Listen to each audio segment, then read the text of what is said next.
उसकी पत्नी सुमति उसे खेतों में मदद कर दिया करती थी। हरिया के परिवार में उसकी बेटी सुधा और बेटा राम, ऐसे 2 बच्चे थे। उनका परिवार हंसी खुशी अपना जीवन व्यतीत कर रहा था। हरिया एक बार खेतों में जाने के लिए निकला तो सुमति हरिया से, सुनिए जी, आज घर लौटते समय राशन लेते आना, घर का सारा राशन खत्म हो गया है। ठीक है, मैं घर आते समय लेकर आऊंगा।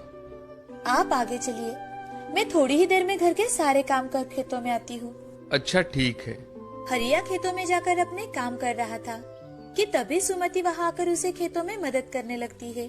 कुछ ही दिनों बाद बारिश का मौसम शुरू हो जाता है। हरिया और सुमति खेतों में काम कर घर लौट आते हैं। उस दिन बहुत तेज बारिश थी और तेज बारिश के कारण सभी खेतों में पानी भर जाता है। खेतों में जो भी लगाया हुआ था वो सब खराब हो गया था। अब हरिया और सुमति के खाने के भी लाले पड़ने लगे। हाय रे मेरी फूटी किस्मत, इस साल खेतों में तो बाढ़ की वजह से सब चला गया। अब हम क्या करें, हमारा गुजारा कैसे होगा? मुझे भी यही चिंता खाई जा रही है। घर में राशन भी लगभग खत्म होने को है। सुमति, अब तो मैं किसी से पैसे भी नहीं मांग सकता, पहले ही कर्जा ले चुका हूँ। उन दोनों की बातें उनकी बेटी सुधा सुन लेती है और सुधा अपने पिताजी से, पिताजी, मैं आपके पैसों की तो कोई सहायता नहीं कर सकती, लेकिन मेरे पास एक अच्छा सुझाव है, शायद आपको पसंद आए। कैसा सुझाव बिटिया? हमारा तो दिमाग काम करना ही बंद हो चुका है, अब तुम ही बताओ कुछ। पिताजी, आपको याद है आपने एक बार घर में मटके में चिकन बनाया था जो कि बड़ा ही स्वादिष्ट था। मैंने तो आज तक ऐसा चिकन कभी नहीं खाया। क्यों ना आप मटका चिकन बेचना शुरू कर दे, इससे हमारी सारी प्रॉब्लम खत्म हो जाएंगी। तुम्हारा विचार तो बहुत अच्छा है, मगर बिटिया हमारे पास इतने पैसे नहीं हैं और हम वो चिकन कहाँ बेचेंगे? यहाँ गांव में कौन हमसे मटन चिकन खरीदेगा? उनकी बातें सुन राम हरिया से कहता है, पिताजी, सुधा ठीक कह रही है। हमारे गांव के बाहर हाईवे है, वहाँ बहुत सारे लोग आते जाते हैं। अगर हमने वहाँ रोड के साइड में दुकान डालकर मटका चिकन बेचना शुरू किया तो हमें ग्राहक भी मिलेंगे और हमारे घर की सारी समस्याएं भी मिट जाएगी। मुझे भी बच्चों की बात बिल्कुल सही लगी। वैसे भी एक प्रयास करने में क्या हर्ज है। ठीक है, मैं कल जाकर अपनी जगह देख कर आता हूँ।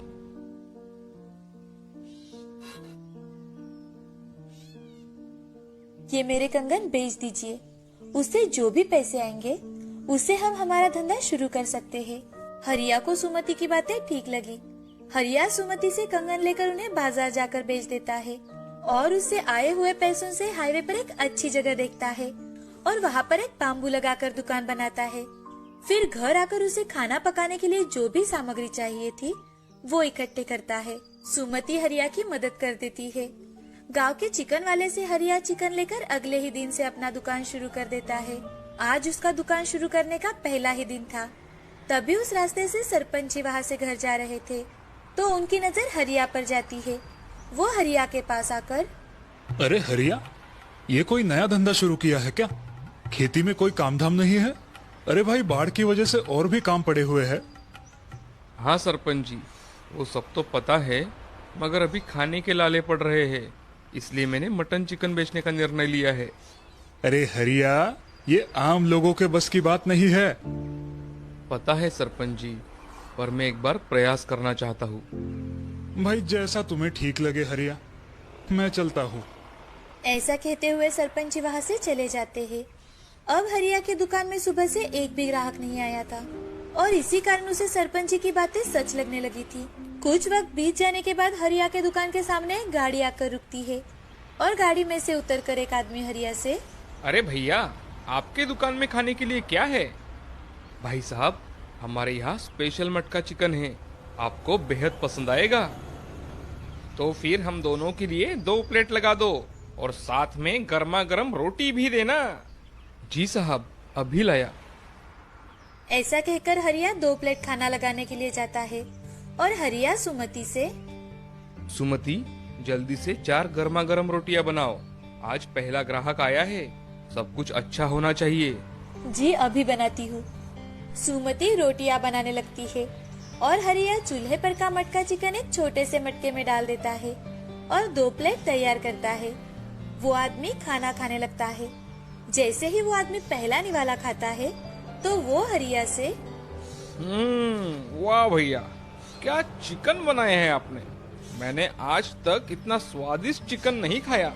बहुत लाजवाब। सच में ये तो बहुत लाजवाब है। दिल भर गया चिकन खाकर। धन्यवाद साहब।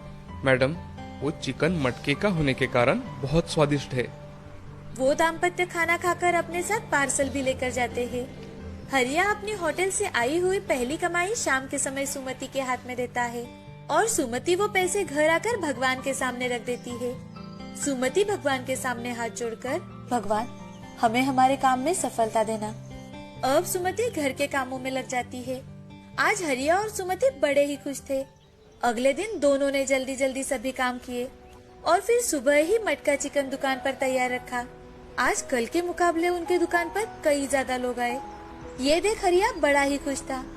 तभी एक पहलवान दुकान में आकर, अरे भाई हरिया, जल्दी से 1 प्लेट मटका चिकन दो। मैंने सुना है यहाँ का मटका चिकन बहुत अच्छा है। अरे भाई साहब, आपने बिल्कुल सही सुना है। मैं अभी लाता हूँ। मुझे सिर्फ 5 मिनट दीजिए। मटका चिकन तैयार है। हरिया जल्दी अंदर जाकर 1 प्लेट खाना लगाता है और पहलवान के सामने लाकर रखता है। पहलवान पेट भर खाना खाता है और खाना होने के बाद हरिया से, अरे हरिया भाई, क्या लाजवाब सब्जी बनाई है आपने। भाई मजा ही आ गया। धन्यवाद भाई साहब। ऐसा कहकर पहलवान पैसे देकर वहाँ से चला जाता है। अब दिन ब दिन हरिया का दुकान कम होटल बहुत अच्छी तरह से चलने लगा था। उसके दुकान पर ढेर सारे ग्राहक आने लगे थे। गांव के लोग भी बड़े ही चाव से हरिया के हाथ का मटका चिकन खाने लगे थे। बड़े बूढ़ों से लेकर बच्चों को भी हरिया के हाथ का चिकन बेहद पसंद आने लगा था। अब हरिया ने जल्द ही अपनी छोटी सी दुकान एक छोटे से होटल में बदल डाली। उसके साथ सुमति भी कंधे से कंधा मिलाकर काम करने लगी। उनका परिवार अब बड़ा ही खुश था। हरिया और सुमति ने अपने खेतों को भी अच्छा बनाया था, जो कि बाढ़ की वजह से पूरा खराब हो गया था। अब उनके घर में खुशहाली ही खुशहाली थी। हरिया ने अपने आप पर भरोसा रखकर अपना काम पूरी ईमानदारी के साथ किया और अब वो गांव का एक प्रतिष्ठित व्यक्ति माना जाता था। हरिया जरूरतमंदों